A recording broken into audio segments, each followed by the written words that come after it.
When she opened the letter, she didn't expect her past to answer back. Emma stood at the harbor, the same harbor where her life had felt infinite once. But tonight, the wind carried something different, something cold. The envelope in her hands was yellowed with age, sealed with wax that had cracked along the edges. 20 years. 20 years since someone had written her name on this paper. Her fingers trembled as she tore it open. The handwriting was unmistakable. It was his, her husband's, but he had been dead for 3 months. If you're reading this, it means I kept the pact. Emma's breath caught in her throat. The pact. She hadn't thought about that night in 2 decades. The night they met another couple on a cruise ship under a sky full of stars. The night they made a promise that felt like a game. A beautiful, foolish game. But this letter wasn't a game, it was a confession, and it was about to destroy everything she thought she knew. 20 years ago, the world felt smaller and kinder. Emma was 26, newly married to Thomas, a man who made her laugh until her stomach hurt. They had saved for 2 years to afford that cruise, a 7-day escape to the Caribbean. It was supposed to be their honeymoon, delayed by a year because of student loans and a broken-down car. On the 3rd night, they met another couple at the ship's bar, Rebecca and James. Rebecca had dark hair that cascaded over her shoulders and a laugh that could fill a room. James was quieter, thoughtful, the kind of man who listened more than he spoke. They were the same age as Emma and Thomas, also newly married, also dreaming of a future that felt limitless. They spent every evening together after that, dancing under string lights, sharing stories about their childhoods, their fears, their dreams. On the last night of the cruise, after too much wine and too many stars, they made the pact. "Let's promise," Rebecca had said, her eyes glassy with emotion, "that no matter what happens, we'll meet again, 20 years from now, right here, at this harbor. And if we can't make it," James added, laughing, "we write a letter. We tell the truth about everything." They shook hands, they hugged, they cried a little.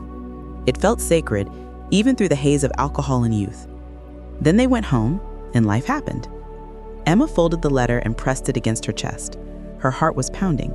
She looked out at the water, at the boat swaying gently in the dark. Somewhere out there, Rebecca and James are living their lives. Do they remember? Do they care? She pulled out her phone and typed a message she never thought she'd send. "It's Emma. Thomas is gone, but I'm here. And I think you need to see this." Life doesn't care about your promises. It just keeps moving. Emma and Thomas came home from that cruise to an eviction notice taped to their apartment door. Their landlord had sold the building. They had 30 days. The honeymoon high disappeared in an instant, replaced by the panic of packing boxes and calling friends who might have a couch to spare. They moved in with Thomas's parents. It was supposed to be temporary. It lasted 2 years. Thomas worked double shifts at a warehouse. Emma took a job as a receptionist at a dental office, smiling at patients while her own teeth ached from stress. At night, they lay in a twin bed in his childhood room, whispering about the future like it was a secret they were afraid to say too loud. "We'll get our own place," Thomas would say. "We'll have kids. We'll travel again." Emma wanted to believe him, but belief doesn't pay rent. They tried for a baby. Month after month, the pregnancy test came back negative. Then one morning, 2 lines appeared. Emma cried so hard she could barely breathe. Thomas picked her up and spun her around in that tiny room. 3 months later, she miscarried. They didn't talk about it. Not really. Thomas threw himself into work. Emma stared at the ceiling at night, wondering if God was punishing her for something she couldn't name. A year later, she got pregnant again. This time, she didn't tell anyone until the 2nd trimester. This time, she made it. Their daughter, Grace, was born on a Tuesday in April. She had Thomas's eyes and Emma's stubbornness. For a while, things felt right again. But life doesn't let you rest. 1,500 miles away, Rebecca and James were building a different kind of struggle. James had been offered a job in his hometown, a management position at his father's construction company. It was good money, stable, the kind of opportunity you don't turn down. So they moved back, bought a small house with a white picket fence, and started trying for a family. Rebecca got pregnant on their 2nd anniversary, a boy. They named him Ethan. But James's father was a hard man, the kind who believed love was something you earned through work, not something freely given. James spent 60 hours a week on job sites, coming home covered in dust and exhausted. Rebecca raised Ethan alone, her days a blur of diapers and laundry and loneliness. She joined a church group to meet other mothers. That's where she met Nathan. He was a youth pastor, kind, attentive, present in a way James hadn't been in years. They started talking after meetings. Coffee turned into lunch, lunch turned into texts that made her heart race. Nothing physical happened, not really, but emotionally she had already left. James found the texts on a Sunday morning. He didn't yell. He just looked at her with a kind of brokenness that was worse than anger. "Is this what you want?" he asked. Rebecca didn't know, so she said nothing. They stayed together for Ethan, for the house, for the fear of what people would say. But the marriage became a performance. They smiled at church, they held hands in public. At home, they were strangers. Back in Emma's world, Thomas got laid off when Grace was 5. The warehouse closed. He spent 8 months looking for work, sending out resumes, going to interviews that led nowhere. Emma picked up extra shifts. They sold the car, they moved to a cheaper apartment. Thomas started drinking. Not a lot, just enough to take the edge off, just enough that Emma noticed. "We'll get through this," she'd say. But she didn't know if she believed it anymore. One night, Grace asked, "Why is Daddy always sad?" Emma didn't have an answer. The pact was a memory now, a foolish promise made by people who didn't understand how heavy life could get. Emma had thought about Rebecca and James over the years, wondered if they were happy, if they'd made it, but she never reached out. What would she even say? Besides, she had her own problems. Then, on a random Thursday, Thomas got a call. Old friend from college had started a logistics company and needed someone he could trust. The pay was good, better than good. Thomas cried when he hung up the phone. Things got better, slowly. They paid off debt. They moved into a better place. Grace started doing well in school. Thomas stopped drinking. Emma thought maybe they'd survived the worst of it. She was wrong. Thomas died on a Tuesday, the same day of the week Grace was born. It was his heart. He'd complained about chest pain for weeks, but he kept saying it was stress. Work had been demanding, he was managing a new team, he'd get it checked out after the project finished. He never finished the project. Emma found him on the bathroom floor when she got home from work. Grace was at college, it was just Emma and the silence. The funeral was small, family, a few friends. People said things like, "He's in a better place now," and "at least he didn't suffer." Emma nodded and thanked them and felt absolutely nothing. Grief is strange. It doesn't come all at once. It sneaks up on you in the produce aisle when you reach for the apples he liked. It hits you when you hear a song on the radio. It lives in the empty side of the bed. 2 months after he died, Emma was cleaning out his office when she found the envelope. Her name, written in his handwriting, tucked inside an old book about ships and harbors. There was a note attached. "Emma, if something happens to me, take this to the harbor, the one from the cruise, and call Rebecca and James. You promised." She'd forgotten. How had she forgotten? But Thomas hadn't. Even in the chaos of their life, even through the job loss and the moves and the sleepless nights, he'd remembered. Emma sat on the floor of his office and cried until she couldn't breathe. The next morning, she booked a flight. The harbor looked the same, older maybe, more weathered, but the same. Emma stood where they'd stood 20 years ago and opened the letter. Thomas's handwriting was shaky, like he'd written it in a hurry. Or maybe his hands had been trembling. "Emma, I don't know when you'll read this, but if you are, it means I'm gone. I'm sorry I couldn't stay longer. I'm sorry for all the ways I failed you, but I need you to know something. That night on the cruise, when we made the pact, James pulled me aside. He told me something he'd never told Rebecca. He was scared of becoming his father, scared of failing. I told him he'd be okay. I told him love was a choice, not a feeling. I don't know if he listened. And Rebecca told you something that night, didn't she? Something about her past, something Rebecca had done before she met James, something she was ashamed of. Emma had promised never to tell anyone, and she hadn't. But the weight of it had lived in her chest for 20 decades. Emma pulled out her phone. She found Rebecca's number. She'd kept it all these years, tucked away in an old contact list she never deleted. She typed the message. 3 hours later, Rebecca replied, "I thought you'd forgotten. I'll be there tomorrow." James took longer to respond. When he did, his message was short. "I don't know if I should come." Emma wrote back, "Thomas wanted this. Please." The next evening, Emma stood at the harbor again, watching the sun dip below the horizon. She heard footsteps behind her. Rebecca looked different. Older, of course. Her hair was shorter, streaked with gray, but there was something else, something tired in her eyes. "I can't believe you came," Rebecca said. "I can't believe Thomas remembered," Emma replied. They stood in awkward silence. 20 years is a long time, long enough to become strangers. "Is James coming?" Emma asked. Rebecca's face tightened. "I don't know. We're not really together anymore. I mean, we are on paper, but..." She didn't finish. She didn't need to. Emma handed her the letter. "Thomas wrote this before he died. I think you need to read it." Rebecca's hands trembled as she unfolded the paper. Emma watched her read, watched her face change, confusion, then realization, then something like fear. He knew, Rebecca whispered. Knew what? Rebecca looked up, tears streaming down her face. He knew James told him. About the affair? About Nathan? James told Thomas that night on the cruise. He was scared and he needed to tell someone, and Emma's world tilted. Wait, the affair happened before the cruise? Rebecca nodded. It wasn't physical, but emotionally I'd already cheated, and James knew it. He forgave me. We promised to start over. That's why the pact meant so much to him. It was supposed to be our fresh start. Emma's mind raced. Thomas had known. All these years, he'd carried Rebecca's secret and James's fear, and he'd never told her. Why didn't he say anything? Emma asked. Because that's who he was, Rebecca said softly. He kept his promises. James arrived the next morning. He looked like a man who hadn't slept in days. Emma had reserved a small private room at a cafe near the harbor, neutral ground, a place where they could talk without the ghosts of that cruise ship hovering over them.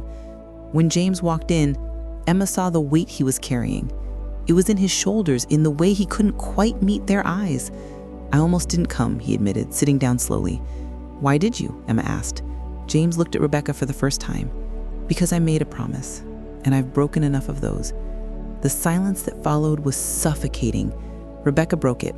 Emma knows. About Nathan. About everything. James' jaw tightened. Of course she does. Thomas knew too, Emma added quietly. You told him. That night on the cruise. James closed his eyes. I was drunk and scared, and I thought if I said it out loud to someone, it would make it real. That we'd have to deal with it, that we'd have to fix it. Did you? Emma asked. Fix it? Rebecca laughed, but there was no humor in it.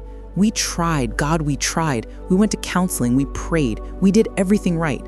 But you can't fix something when the foundation is cracked.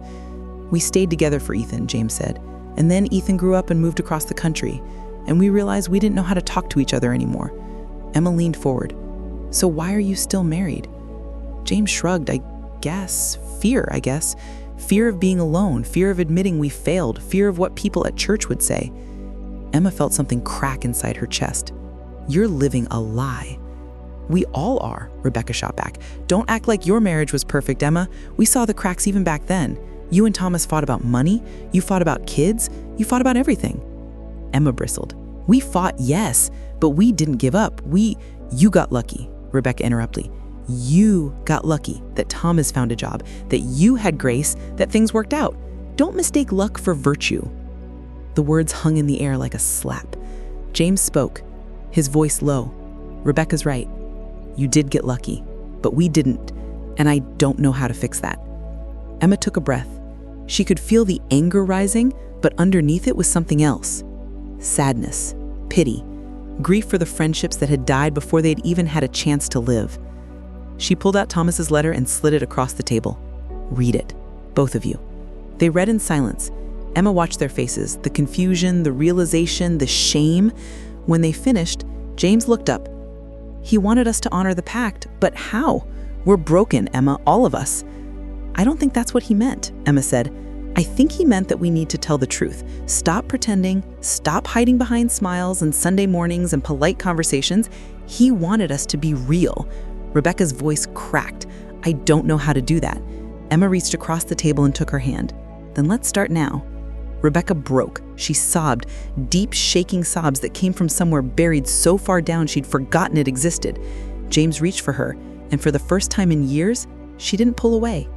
Emma cried too, for Thomas, for the life she'd lost, for the people sitting across from her who'd spent 20 years suffocating under the weight of secrets. When the tears finally stopped, James spoke. There's something else. Something I need to tell you, Emma. Emma's stomach copped. What? That last night on the cruise, after we made the pact, Rebecca and I went back to our room. We had a fight, a bad one. She told me she didn't know if she loved me anymore, and I was so angry, so hurt. I went to the bar, and I saw Thomas there. He was drunk, really drunk, and he started talking about how scared he was, how he didn't know if he could give you the life you deserved. Emma's chest tightened. What are you saying? I told him to leave you, James said, his voice barely a whisper. I told him you deserved better, that if he really loved you, he'd let you go. Emma felt the world tilt. You what? I'm sorry, I was angry and drunk and broken and I said things I didn't mean. But Emma, Thomas didn't listen to me. He went back to your room and the next morning he told me he decided to fight for you. No matter what, he said love wasn't about deserving. It was about choosing every single day. Emma couldn't breathe. Why are you telling me this? Because I've been carrying it for 20 years, James said, and it's been eating me alive. I almost destroyed your marriage before it even started, and I need you to forgive me. Emma stared at him. She wanted to be angry, she wanted to scream, but all she felt was exhaustion. I forgive you, she said finally, but you need to forgive yourself, and you need to stop running from your own life. James nodded, tears streaming down his face. I don't know how. Then we'll figure it out, Emma said. Together. They stayed at that cafe until the owner asked them to leave. Then they walked along the harbor, past the boats, past the tourists taking photos. 3 broken people trying to figure out how to put themselves back together. Rebecca was the first to speak. I need to tell you something, Emma, about that night, the secret I told you. Emma tensed. You don't have to. Yes, I do, Rebecca interrupted, because it's been a chain around my neck for 20 years, and I think Thomas was right. I think it's time to let it go. She stopped walking and turned to face them both. Before I met James, I was in a relationship that was destroying me. It was controlling, abusive. I got pregnant and I knew I couldn't bring a child into that situation, so I ended the pregnancy, I left him, I moved across the country, and I never told anyone except you, Emma. That night on the cruise, I was drunk and scared and convinced that God would never forgive me, that I didn't deserve happiness. That's why I sabotaged my marriage with James. I didn't think I deserved him. James stared at his wife like he was seeing her for the first time. Why didn't you tell me? Because I was ashamed, Rebecca whispered. Because every time we tried to have another baby and it didn't work, I thought it was punishment. Every miscarriage felt like God saying I didn't deserve to be a mother. You had miscarriages? Emma asked softly. Rebecca nodded. 4. After Ethan. We stopped trying when I was 35. I couldn't take it anymore. James's face crumbled. I didn't know. Why didn't you tell me? Because you were already so distant, and I thought if you knew the truth about my past, you'd leave me. So I pushed you away first. I started the thing with Nathan because I wanted to feel something, anything. I wanted to feel like I mattered to someone. You mattered to me, James said, his voice breaking. You always mattered. Then why weren't you there? Rebecca's voice rose. Why did you choose work over me, over Ethan, over us? James took a step back like she'd struck him. Because I was terrified. Every day I woke up and saw my father in the mirror. Every day I heard his voice in my head telling me I'd never be good enough, that I'd fail you. So I worked. I worked because that's the only thing I knew how to do, and I thought if I could just provide enough, if I could just build enough, you'd stay. I didn't want a provider, Rebecca sobbed. I wanted a husband. I wanted you. They stood there, 20 years of pain spilling out onto the pavement. Emma felt like she was intruding on something sacred and terrible all at once. Thomas told me something once. He said the worst kind of loneliness isn't being alone. It's being lonely next to someone you love. Rebecca and James both looked at her. You've been lonely for 20 years, Emma continued. Both of you, living in the same house, sleeping in the same bed, and completely alone. And I think the reason Thomas wanted us to honor this pact wasn't just about friendship. It was about truth, about breaking the cycle of pretending everything is fine when it's not. But what if we're too broken? Rebecca asked. What if it's too late? Emma thought about Thomas, about the nights he'd hold her when she couldn't stop crying after the miscarriage, but the mornings he'd leave notes in her lunch with terrible jokes, but the way that he'd look at her across the dinner table like she was still the girl he'd married. It's only too late if you give up, Emma said. Thomas and I weren't perfect. We fought, we struggled. There were nights I wondered if we'd make it. But we kept choosing each other, every single day. That was the secret. It wasn't luck, it was choice. James wiped his eyes. I don't know how to remember how to choose her.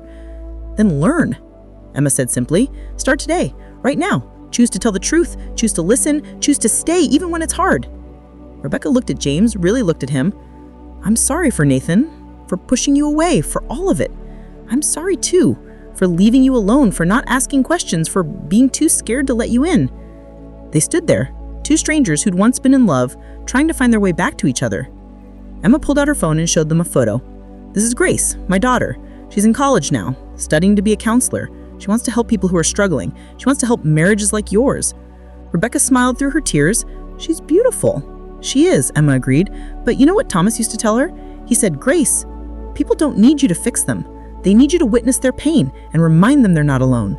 I think that's what we're doing here. We're witnessing each other. We're reminding each other we're not alone. So what now? James asked. Emma took a deep breath. Now we do what Thomas asked. We honor the pact, Not by pretending the last 20 years didn't happen, but by building something new, something real. Like what? Rebecca asked. Emma hadn't planned this. The words came from somewhere deeper than thought. We start a group for couples who are struggling, who are pretending, who are lonely. We tell them our stories. We show them they're not alone. We call it, she paused, looking out at the harbor. We call it the Harbor Project, a place where people can be honest, where they can break, where they can heal. Rebecca's eyes widened. You want to turn our mess into something good? Yes, Emma said, because that's what Thomas would have wanted. He carried your secrets for 20 years. He kept his promise. Now it's our turn to keep ours, not just to each other, but to everyone who's drowning in silence. James nodded slowly. Okay, I'm in. Rebecca reached for his hand. Me too. Emma felt something shift. Not healing, not yet, but a beginning. The first crack of light in a very long darkness. There's one more thing, Emma said. She pulled out an envelope from her bag. Thomas wrote letters to both of you too. I found them with mine. He wanted you to have them. She handed them over. Watched as James and Rebecca opened their letters with trembling hands. James read his out loud, his voice shaking. James, you are not your father. You never were. The fact that you're scared of becoming him proves you won't. Choose love, choose vulnerability, choose to stay. It's not too late, Thomas. Rebecca's letter was shorter. Rebecca, God forgives you. It's time to forgive yourself. You deserved love then. You deserve it now. Start believing it, Thomas. They read in silence, tears streaming down their faces. He barely knew us, Rebecca whispered. How did he see us so clearly? Because pain recognizes pain, and love recognizes love. He saw you because he'd been you. We all have. The sun was setting now, painting the harbor in shades of gold and orange. Emma thought about the cruise ship, about two young couples who thought they had forever, about promises made and broken and somehow, miraculously, kept. We're going to do this, James said. It wasn't a question. It was a decision. Yes, Emma agreed. We are.